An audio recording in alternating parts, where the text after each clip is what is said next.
to the Ground Zero Podcast. Hey, thanks for joining me for another episode of the Ground Zero Podcast. I'm going to pick up where I left off telling my story, and we're going to get into my junior and senior year and then into the summer of my senior year.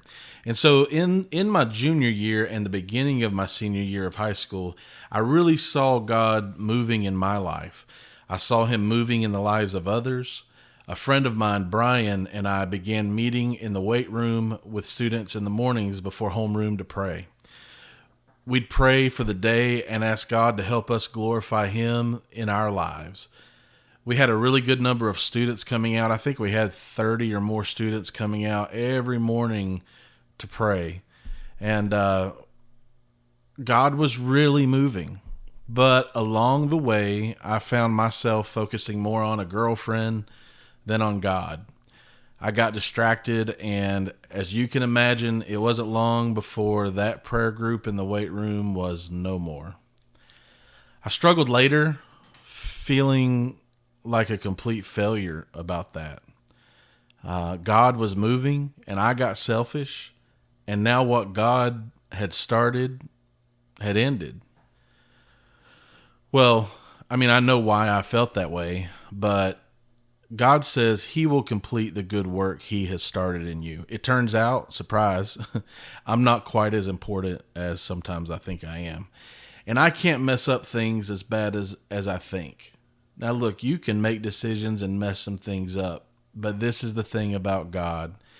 He says in his word that he will work things to the good for those that love God. So even though I was messing things up, he was still going to work it to good. That struggle kind of sums up my whole senior year in high school. Have you ever heard of senioritis? I had it bad. When it's when you come to your senior year in high school and you're getting close to the end and you just have zero motivation.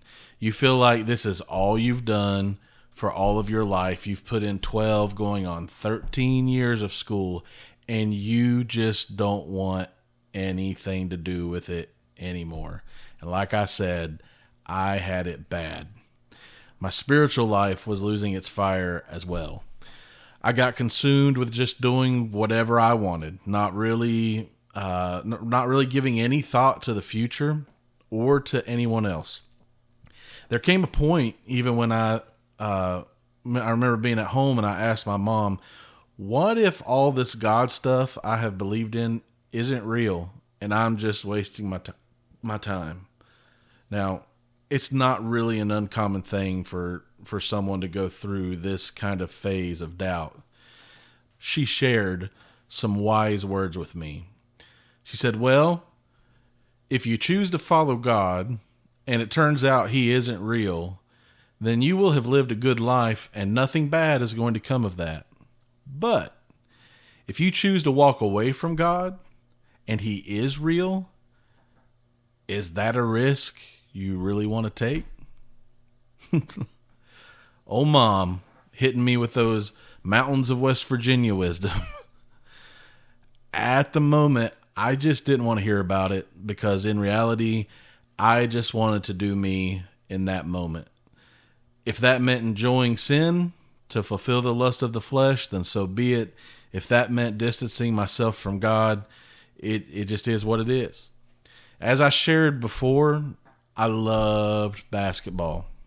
I had dreams of playing ball in college, and yes, I thought that I could possibly go to the NBA. Now, that dream was probably a little far-fetched. I got to 5'7" my 8th grade year and never grew any more past that and was not like an amazing physical specimen that could overcome that. So those odds weren't good. But I did have dreams about playing in ball in college, and it wasn't working out. I blamed it on the fact that 3 of our best players from our class didn't play our senior year. So me and one other friend, we felt like we had to do everything on our own. We were playing with freshmen and sophomores on our varsity team. But the truth is that I had stopped training. I stopped working on my game, and my senioritis had crept into everything. The whole senior year went like this. Towards the end of the year, my girlfriend broke up with me, and I was just out of sorts. Something else had been going on where I was failing too. Our youth group at church had been raising money all year to go to IYC, the International Youth Convention.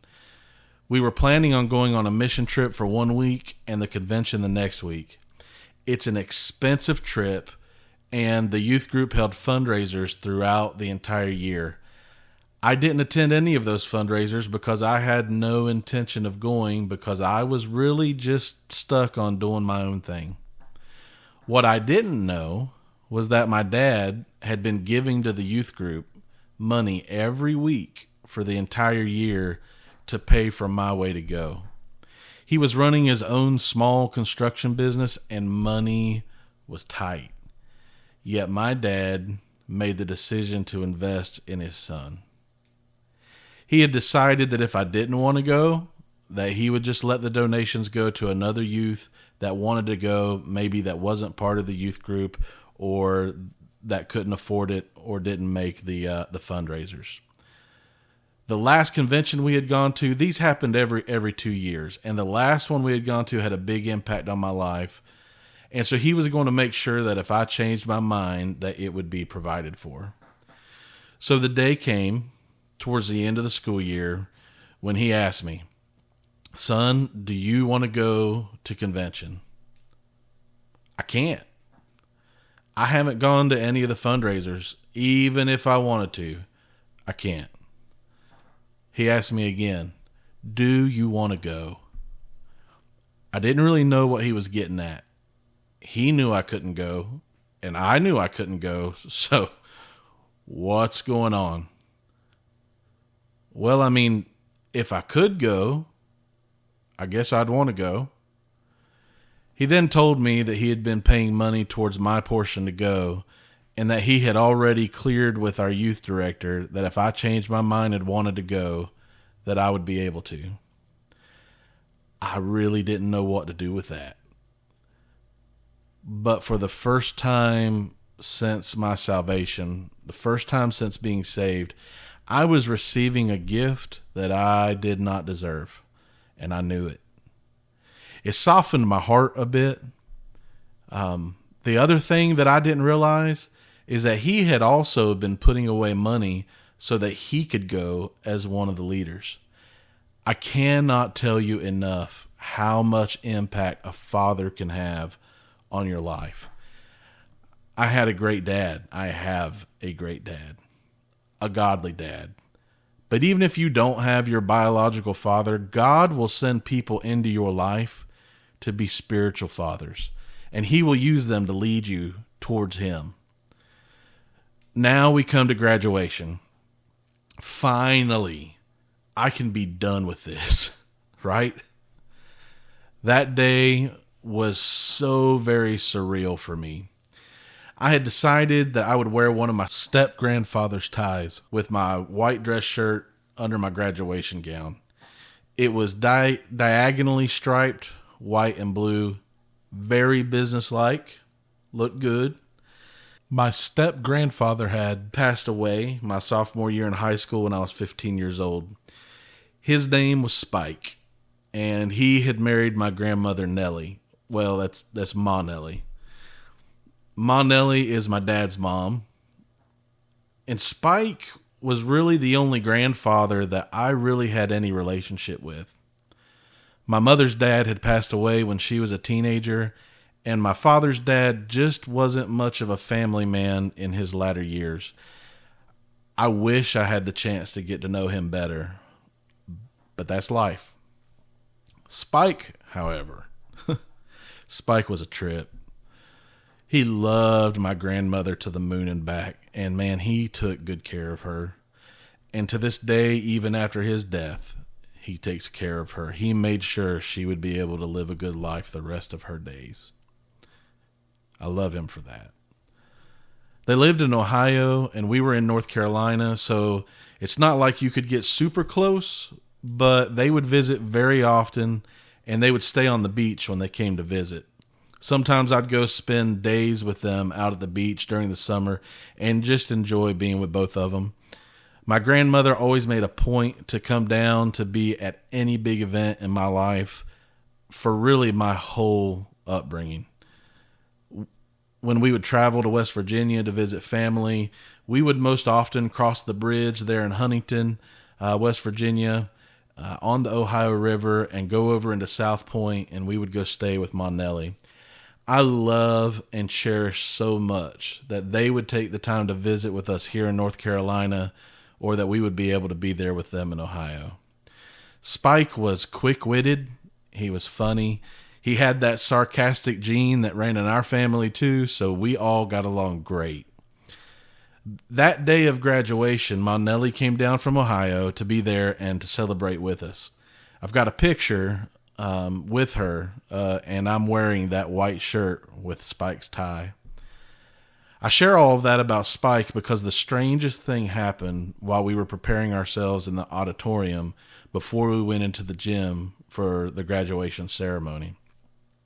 Once I put my cap and gown on, all I could see was Spike's face smiling at me.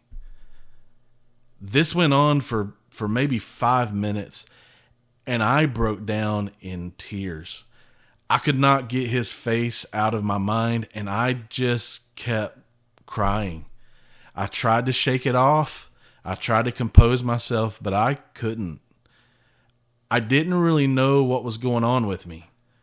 But looking back, I think that possibly I was grieving the loss of Spike while at the same time having the culmination of this 13-year journey in school that shifted my heart back towards God and receiving this gift I didn't deserve. I think it all was hitting me all at once. I wasn't sad or upset at all. I wouldn't call the tears happy tears, but maybe tears of fulfillment, tears of completion. We got through the graduation ceremony, and finally it was over. In the weeks to come, my dad and I would embark on this adventure that he had been preparing us for. We'd first go to Nashville for the mission trip. You might think, what kind of mission trip is that, right? You're going to go to Nashville for a mission trip? That seems a little odd, but let me tell you something, man. It was needed. We stayed in this empty church building, only bathing by the garden hose and sleeping in sleeping bags all over the building. We were in a neighborhood that isn't a place that Nashville would advertise if trying to get tourists to come to town, if you know what I mean. It was rough and dangerous. We were there with other youth groups from other states, and I kid you not, it seemed as if every event that took place and every person that was there was divinely appointed. We spent one day at a local elementary school cleaning up the playground and putting it all back together. They told us that a gang had just recently come through and completely destroyed the playground. There were used needles in the grass, broken glass everywhere. Gang signs had been spray painted on everything. And man, this is where kids were supposed to play for recess. You felt for these kids that had to live and grow up in this environment. But we spent the day getting the playground put back together, cleaning up the graffiti, painting over some stuff. Another one of our service days, we helped pack up food at a food bank to get sent out into the local community. And I was being exposed to poverty in an urban area in a way I had not experienced before. I mean, as a teenager, I thought we were poor, right? I didn't know what poor was. We spent another day at a women's shelter where my dad had an experience with a little orphaned boy that he honestly almost came home with. I'll have to get Dad on here sometime to share that experience with you. The service day that had the biggest impact on me, though, was at a men's shelter where we went there to serve lunch to the men and were encouraged to go sit with them and let them share their stories with us. And if the opportunity opened up, we could share Jesus with them. So while we were serving food, this one guy kind of stood out to me. He was a black guy wearing a black tank top with black jeans. He had on sunglasses, and honestly, when I think about it now, he kind of reminded me of like Wesley Snipes. He had that kind of build, big, strong guy, and he really kind of reminds me of Wesley Snipes. He was big and intimidating. But after I got done serving food, I looked around for him, and I didn't see him in the shelter as I was looking around. So I went outside the shelter and saw him out there. Now, they had told us to stay in the shelter just out of safety because we were in a rough area. But I really felt led to go talk to this guy. So I went outside, and I found him outside. Now, my dad and another group had been at a different location serving others, but had just returned. They were parked across the street and watched as all these next events unfolded. I never saw them there, but Dad told me about it later. So I went up to this guy and said, "Hey," I introduced myself and I asked him his name, and in a deep voice he said, "Tolbert. My name's Tolbert." I tried to begin a conversation with him, but he shut it down quickly and began slowly walking towards me. He started questioning my faith. Like literally, he just jumps out the gate and starts questioning my faith. I used to wear a cross. Well, I guess it was a crucifix necklace that my mom got me when I got saved. And Tolbert said, "If you're such a Christian, why don't you give me that necklace?" I was taken back and really didn't know what to say. He kept going, "Do you really believe in that, or are you just playing, boy?" Dude, it was as if he knew all the struggles I had with my faith my entire senior year of high school. He said, "Boy, if you really knew that Jesus that's hanging on that cross, you would give me that necklace." In that moment, I began to wonder if he was right. That old doubt I had been struggling with started to invade my mind again. My dad told me that right about that moment, one of the other youth leaders told him, "Bob, you need to get out there." And my dad said that he had just the peace of God come over him, and he knew that he had to let this thing play out. They didn't know what was being said because they were in the van across the street, but Tolbert kept slowly advancing towards me, and they were watching and they were seeing that.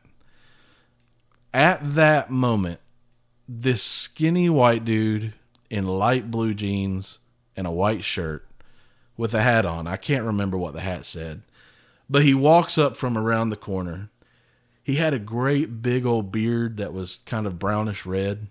And I mean, just honestly, he looked like he probably belonged to the men's homeless shelter, but I never saw him that day, nor had anybody else saw him when I asked them.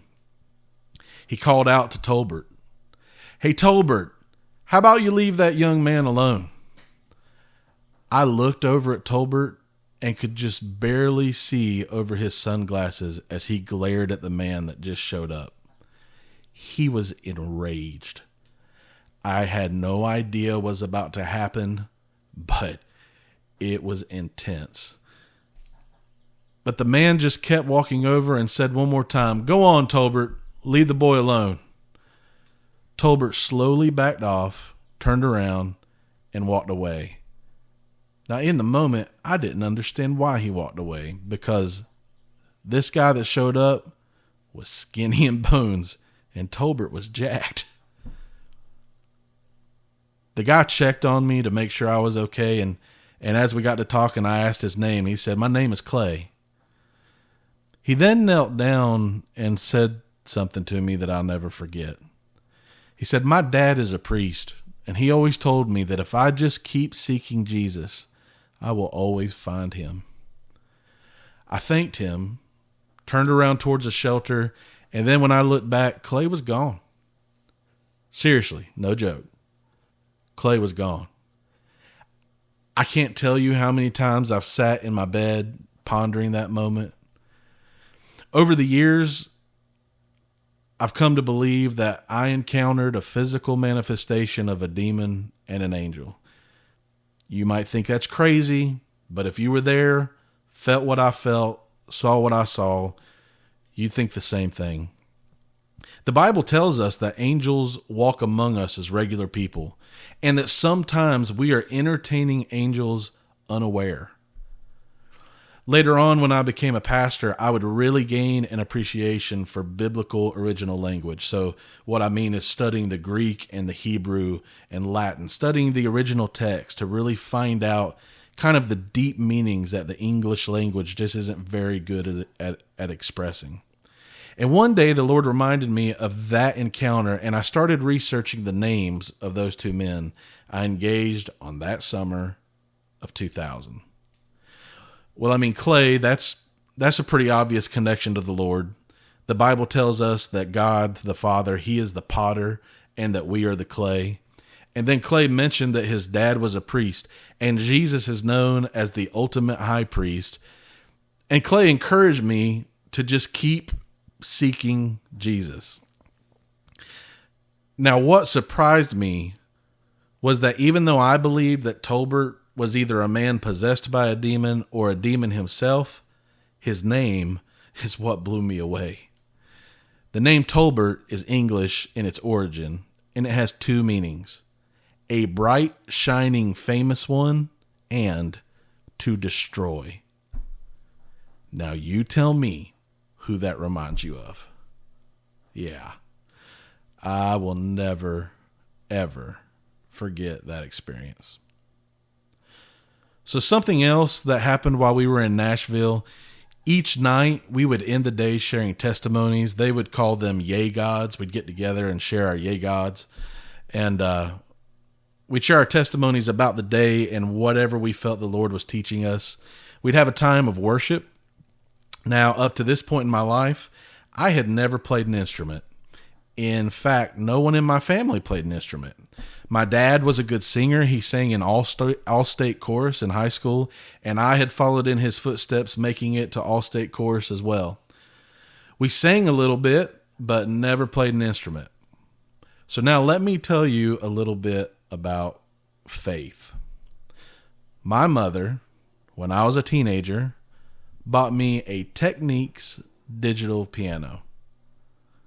This is not just some lame keyboard. It's not a little Casio that you get to learn on. This was a $3,600 digital piano that could do everything. It sat in our living room for a few years. I would dink on it from time to time, but really didn't know what to do with it. None of us played piano, yet Mom goes and buys this very expensive instrument. She believed that one day I would play, and she felt compelled to buy it, even though, look, money was tight in those days for us. We didn't have a lot. So back to Nashville. There was an old piano in the sanctuary where we slept and had our end of day gatherings.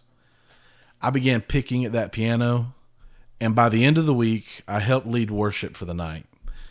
When we left Nashville, we then headed to Orlando, Florida. We drove the whole trip. So we drove from Eastern North Carolina all the way to Nashville. And then when we were done in Nashville, we drove from there to Orlando, Florida. When we got done, we drove back to southeastern North Carolina. You can imagine what it's like to ride in 15-passenger vans with a bunch of rowdy teenagers for that long.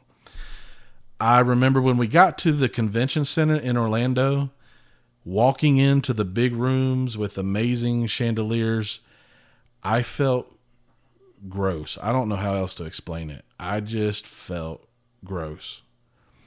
We had just had this amazing, life-changing experience serving an incredibly poor community, sleeping on the floor, bathing with a water hose and swimming trunks, eating very little, to now be in the lap of luxury, and it just didn't sit right.